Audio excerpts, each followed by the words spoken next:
எவன்டா மதத்தை வச்சு கதப்பிடுறேன்? அரபியால வாழ்கிறவன் இஸ்லாம், பாகிஸ்தான்ல இருக்கிறவன் இஸ்லாம், இங்க இருக்கிற நான் இஸ்லாம். அவன் அரேபியன், அவன் உருது, நான் தமிழன்டா. ஓர் இறையை ஏற்று நபி வழியை ஏற்று ஒரு மார்க்கத்தை ஏற்றுக்கிறமே ஒழிய அவன் உருது, அவன் வங்காளி, அவன் அரேபியன், நான் தமிழன். இதாண்டா என் அடையாளம். பைத்தியக்கார மாதிரி பேசிட்டுக்கிற. அவன் கிறிஸ்தவன், அவன் பிரிட்டன். அவன் பிரிட்டன் கூட கிடையாது, அவன் இங்கிலீஷ், அவன் பிரெஞ்சு, அவன் டச்சு, அவன் ஜெர்மன், நான் தமிழன். இதான் அடையாளம். ஐரோப்பிய நாடுகள் முழுமைக்கும் ஒரே மதம் தான் இஸ்லாம். ஏன் இத்தனை நாடு? எதுக்கு நார்வே, எதுக்கு ஸ்வீடன், எதுக்கு டென்மார்க், எதுக்கு பிரான்ஸ், எதுக்கு ஜெர்மனி? எதற்காக? ஏன்னா மொழி வழியே தேசிய நிலங்கள், இனங்கள். நீ அப்படியா இருக்க? நீ ஒரு சாதிய இனம் என்று பேசிட்டு இருக்க. பறையரா நம்ம இனத்தானா, படையாச்சியா நம்ம இனத்தானா, கவுண்டரா நம்ம இனத்தானா, தேவரா நம்ம இனத்தானா? அது ஐயோ, அது இனம் அல்ல, அது குடி அடையாளங்கள். அது அல்ல, ஒரு மொழியை பேசக்கூடிய மக்களின் கூட்டம் தான் இனம். இதான் உலக வரையறை. இது என்னைக்கு கத்துக்கிற போற? எப்ப படிக்க போற? யார் உனக்கு சொல்லி தருவா? சாதி மத உணர்ச்சியை தூண்டி ஓட்ட பெறுகிற எந்த தலைவனும் இதை பேச மாட்டான். தமிழின ஓர்மைக்கு நிற்கிற பிரபாகரன் மகன் தான் இதை பேச முடியும்.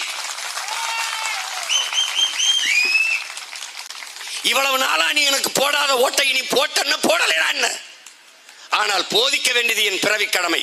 நான் போதிக்கும் போது உனக்கு புரியாது, ஆனால் உன்னை பாதிக்கும் போது புரியும்.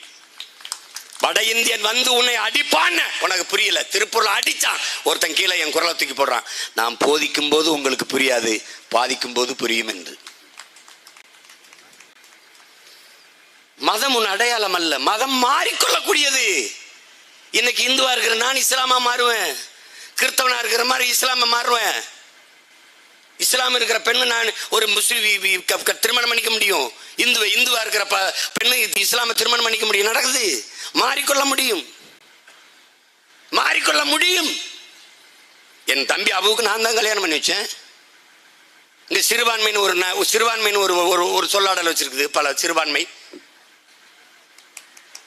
மூளையில சிறுபான்மை, அவனுக்கு சிந்தனை சிறுபான்மை, இது இன சிறுபான்மை கிடையாது. யாரா சிறுபான்மை? எவன் சிறுபான்மை? எவன் சிறுபான்மை? நேத்து என் தம்பி அபு அவனுக்கு திருமணம் பண்ற அந்த தங்கச்சி அந்த நொடி வரைக்கும் பெரும்பான்மை இந்து. 5 நிமிஷம் கழிச்சு அவ இந்த திருமணம் முடிஞ்சிருச்சு. சிறுபான்மைங்க. என்ன சிரிக்கிறீங்க? எங்க அப்பா இளையராஜா இந்துங்க, பெரும்பான்மைங்க. என் தம்பி யுவன் சங்கர் ராஜா இஸ்லாத்தை ஏற்றுக்கிட்டாங்க, சிறுபான்மைங்க. அப்பன் பெரும்பான்மை, மகன் சிறுபான்மை. இவங்களை எந்த செருப்பை வச்சு அடிக்கலாம்? நீ சொல்லு, நீ சொல்லு. என் அருமை சகோதரன் ஏஆர் ரஹ்மான் வந்து சிறுபான்மைங்க. சொந்த அக்கா மையன் என் தம்பி இருக்கான்ல ஜிவி பிரகாஷ், இந்துங்க, பெரும்பான்மைங்க. என் மருமையும் பெரும்பான்மை, நீ சிறுபான்மைங்க. ஏன்டா எந்த நூற்றாண்டையும் நீங்க திருந்த மாட்டீங்க? என்ன ஒரு அறிவு இல்லை? மதத்தை வைத்து எப்படி நீ மனிதனை கணக்கிடுகிறாய்? மொழியை வைத்து தான் மானோட அளவு. அதுதானே மதம் மாறிக்கொள்ளக்கூடியது. ஆனால் மொழியும் இனமும் மாறிக்கொள்ள முடியாது. அப்ப எது? மொழி, இனம். இப்ப நான் உங்ககிட்ட ஒண்ணுதான் கேட்கிறேன். விக்கிரவாண்டியில கேட்கறது, விக்கிரவாண்டியில முன்னாடி இருக்கிற மக்கள், விக்கிரவாண்டி தொகுதி மக்களுக்கு இல்ல, உலகம் முழுமைக்கு இருக்கிற தமிழ் பேரின மக்கள்கிட்ட கேட்க போறேன். சாதி மதமாக நிற்க போகிறீர்களா, மொழி இனமாக நிற்க போகிறீர்களா?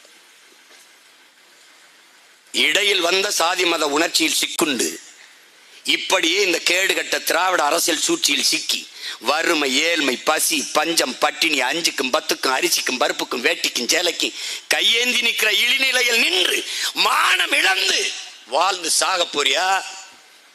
இதையெல்லாம் தூக்கி வீசிட்டு தன்மானத்தோட நிமிர்ந்து தமிழ் பேரினமாக தலை நிமிர்ந்து பெருமையோடு உயர்ந்து சிறந்து வாழ போறியா?